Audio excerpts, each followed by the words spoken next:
Pernah nggak lu ngalamin satu hari di mana lu nggak ngapa-ngapain? Lu nggak kerja, nggak ada jadwal kuliah, dan lu sengaja ngosongin waktu seharian buat rebahan di kasur. Niat lu cuma satu, pengen istirahat total karena seminggu ini lu ngerasa capek banget. Tapi ada satu anomali yang aneh di sini.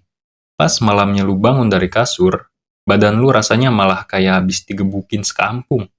Sendi-sendi lu remuk, kepala lu pusing, dan yang paling parah, mental lu rasanya kosong, habis total. Di saat itu, lu mulai ngerasa diserang sama rasa bersalah. Lu ngerasa, Gila, kok gua nggak berguna banget ya? Rebahan doang kok capeknya kayak habis kerja rodi. jangan buru-buru ngecap diri lu sebagai pemalas atau orang yang nggak berguna.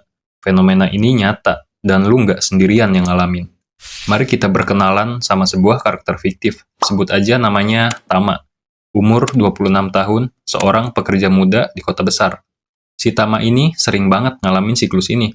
Setiap weekend, dia mengisolasi diri di kamar, berharap energinya pulih. Tapi kenyataannya, hari Senin dia tetap masuk kantor dengan muka yang kayak mayat hidup. Secara psikologi perilaku, ada alasan yang sangat logis. Kenapa tubuh yang diam justru bisa membakar energi lebih banyak daripada tubuh yang bergerak. Malam ini, di sisi senyap perilaku, kita bakal pretelin isi kepala si Tama dan isi kepala lu sampai ke akar sainsnya. Dan gua bakal ngasih tahu lu gimana cara biologis buat bener-bener ngisi ulang energi lu malam ini juga.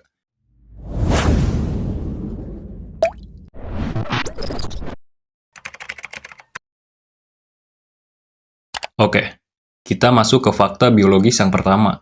Otak manusia itu organ yang sangat rakus.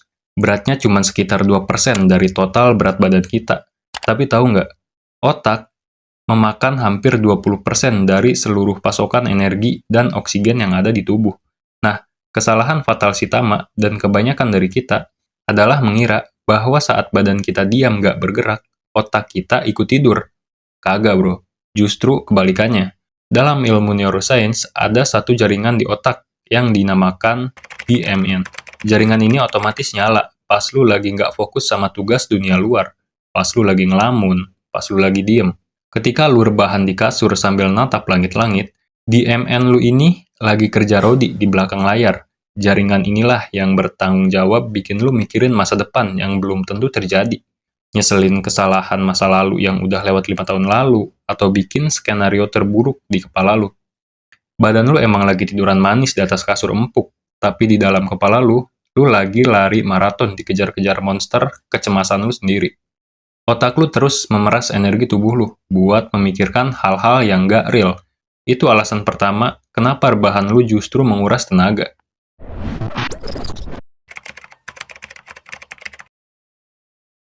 Sekarang kita lihat perilaku kedua si Tama. Pas dia bosan ngelamun, apa yang dia lakuin? Dia buka HP. Niatnya cuma mau lihat sosmed bentar buat rileks. Tapi tanpa sadar, dia udah kejebak dalam aktivitas doom scrolling selama 3 jam di Reels atau TikTok. Lu mungkin mikir, kan cuma nonton video lucu, masa bikin capek? Di sini letak cacat logikanya. Ada sebuah eksperimen terkenal di bidang psikologi sosial yang dinamakan The James Experiment oleh Dr. Sienna Iyengar. Eksperimen ini membuktikan bahwa ketika manusia dikasih terlalu banyak pilihan, otak mereka bakal ngalamin kondisi yang disebut decision fatigue atau kelelahan mengambil keputusan. Setiap kali lu nge-scroll satu video pendek ke video berikutnya, dalam waktu kurang 1 detik, otak lu dipaksa secara brutal untuk mengambil ribuan keputusan mikro tanpa lu sadari. Pertanyaannya kayak, video ini menarik gak? Gua tonton sampai habis atau gua skip? Captionnya gua baca nggak? Komen orang di bawah gimana?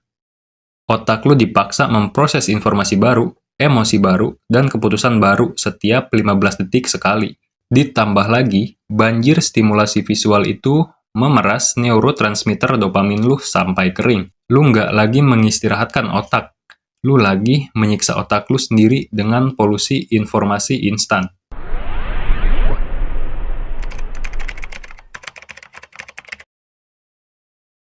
Karena si Tama ngerasa rebahan di kamar nggak berhasil bikin dia seger, minggu depannya dia nyoba solusi populer anak muda zaman sekarang.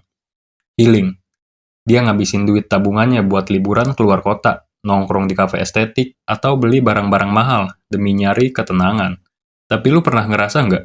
Pas lu pulang dari liburan yang katanya healing itu, pas lu sampai rumah, rasa capeknya malah balik lagi. Bahkan kadang kerasa lebih parah. Kenapa bisa begitu? Dalam psikologi, ada konsep yang namanya hedonic treadmill. Ini adalah kecenderungan manusia untuk cepat kembali ke tingkat kebahagiaan atau kestabilan emosi yang biasa. Meskipun habis dapat kejadian positif yang luar biasa, ketika lu pergi liburan tanpa membereskan kekacauan di dalam kepala lu sebenarnya cuma lagi mindahin badan fisik lu ke tempat baru. Lu cuma pindah tempat terbahan. Beban kognitif, masalah kerjaan, kecemasan finansial, semuanya itu tetap lu gendong di dalam tas ransel mental lu. Begitu liburan selesai, lu balik ke realita. Dan sistem saraf lu langsung kaget lagi. Healing tanpa kesadaran itu cuma clickbait, buat pelarian sesaat.